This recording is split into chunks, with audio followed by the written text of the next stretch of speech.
Hey, it's me, your girlfriend slash boyfriend slash stay friend's favorite content creator, and I'll be your favorite too. Just subscribe and you'll see why. Video games are weird.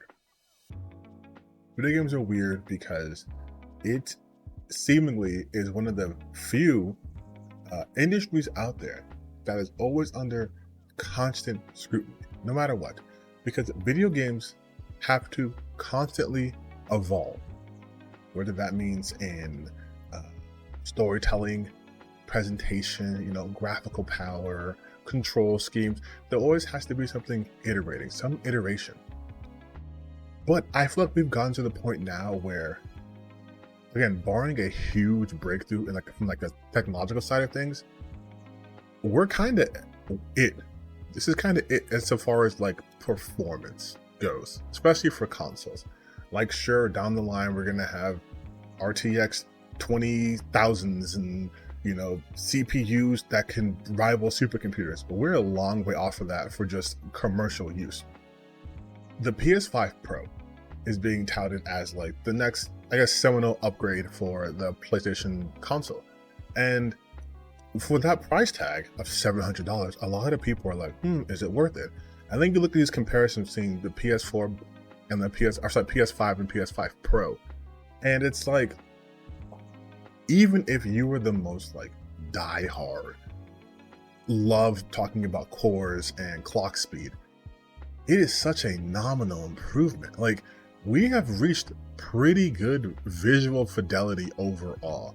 So to have a console that costs $200-300 more to get everything included, just for a 10% increase in at least perceived visual fidelity, doesn't seem worth it to me.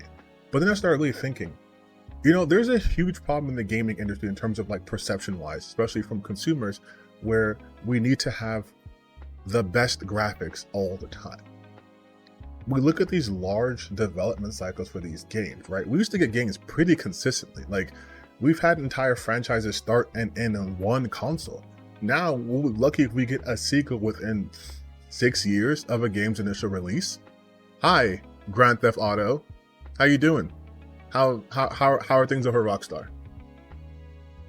Speaking of Grand Theft Auto, there was a tweet going around a long time ago where they showed the trailer for GTA 6, and then someone went and tried to go frame by frame to point out all the mistakes that they made, including hair collision being off, repeating patterns on windows, rigging not being where it is. Mind you, this is a trailer for a game that's probably still a year and a half of being out, and to analyze it to that degree, that tells me we are missing perspective. Games shouldn't be about how realistic the hair moves. That isn't to say that hair physics isn't important, but you have to look at the game you're trying to sell, right? Red Dead Redemption 2, probably one of the best looking games ever. I would say that and The Witcher 3. Some of the best looking games ever, right? Those games took painstaking details and effort to create that environment because the level of realism they're trying to go for plays a huge factor in the game. And Red Dead Redemption 2, they wanted you to feel like you were in a living, breathing Western world. They wanted you to feel like you could literally smell the grass. There was talk about your horse going to water, its fucking balls shrinking, for crying out loud. When you were skinning an animal, it wasn't just a canned animation. You were actually skinning, taking time skinning the animal. There are people who've shown footage of characters eating food, and they sat there and watched them. They actually ate the food. The food disappeared. It wasn't just a canned animation that you blink, you miss it. They were slowly but surely eating the food. That takes a ton of time and a ton of resources to do that. Rockstar can do that because Grand Theft Auto 5 has been printing money from the online portion for a decade. So they have the resources to do that. But it's not reasonable to expect that level of fidelity and detail in every single game. Witcher 3 is more or less the same. The DLC they put out, the Blood and Wine DLC, where it's essentially another game inside of it. That is an insane amount of time and research and resources to do for a game. But again, those games kind of lend more towards realism, at least in like their presentation. Obviously, Red Dead is way more realistic than the fantasy of The Witcher, with its, you know, physics, its graphics. It tries to be like a very real environment. That works for those games. But then, would it really matter if Grand Theft Auto did that? Does Grand Theft Auto need to do that? Do you really need to play a GTA game where you get into a car and you can see the leather and it looks real? Like, does that really impact the overall game? Because a lot of gamers are talking about graphics as if it's the end all be all, but graphics really have never been that. If that was the case, the Order 1886, Lair, Heavenly Sword, Hellblade, those will all be Game of the Year contenders. Those would be the most well-received games of all time. But we know games inherently aren't about graphics. So why are we so concerned with how many teraflops of data this thing could push out, or how high the resolution is? 16K resolution? What does that matter? Honestly, unless you are a die-hard nerd when it comes to tech, a PS5 and a PS5 Pro, from the examples they've shown, it is minuscule, okay? Most people who play video games, and I mean just play it, not like in like the content creation side, but play games, don't care about like, oh, in this version of the game, the anti-aliasing is 16 times, but in this one's only 8 times. And they're using temporal aliasing and like MSAA. It's like, no one cares about that. You really don't. Because if that was the case, every game would give a shit about that. But they don't, because it's not that important. What is important has always been the actual gameplay. Is it fun? Are the controls good? Is it intuitive? Is the story good? Like the actual mechanics of the game, what is that about? But we've seemed to have gotten away from that and focused solely on how many frames per second can I get on this? If it's below 120, it's unacceptable. Or, hey, this is supposed to be 4K. I want it to be 18K. I want it to be 24K. Like, it's insane. And we have these marketing speech and they're talking about this is going to be the most beautiful looking game and it can run up into like 20K. It's like, what do I need that? Again, games have come a long way for sure. We have had games like Pong, right? You had Galaga, you had Space Invaders. And then as you get more and more and more newer games, you have games that look fantastic. But now we're remastering games that came out like 5 years ago. Horizon Zero Dawn is not only has it gotten an upgrade to the PC, it's also getting a remaster for the PS5 Pro. That game does not need a remaster. The original base Horizon game looks phenomenal. There is no point in remastering that. Like, I don't understand. It's not like the game came out on PS3 and people want to have a fresh coat of paint. It came out last console generation, and the newest game came on a PS5. And you can also play it on PC. Why are we remastering that? The Last of Us has been remade and remastered. We are trying to constantly update visuals for games that have released within the last 5 years. Why have we become so obsessed with this?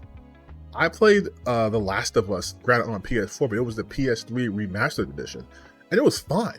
I didn't need it to have, like, you know, each of Joel's hairs on his chin moving individually. I don't need that.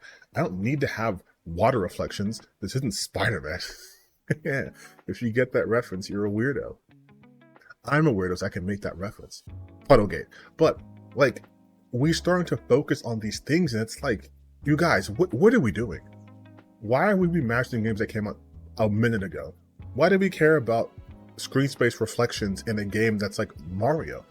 Like, does that really hamper your enjoyment of a game?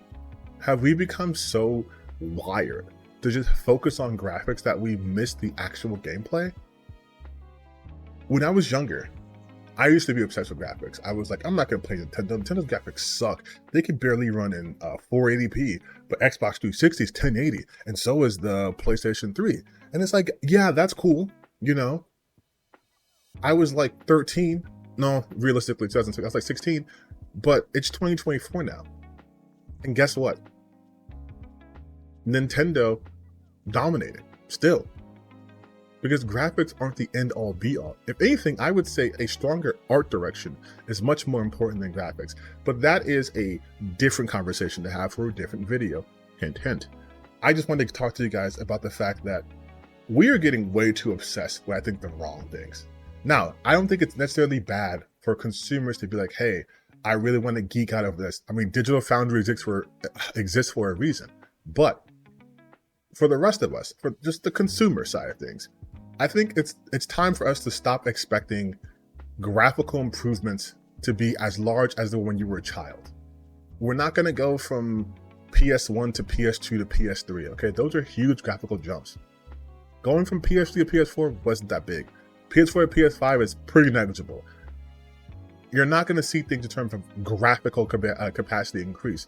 What you will see is CPU-based capacities, right? Like how many particle effects can be on screen at one time, how many enemies or characters can be on screen at one time, how many of those things can be interacted with. Are these scripted scenes? Are these happening live? Like that's where the most improvement's going to be now. We have essentially tapped out on how much fidelity we can jam into these games.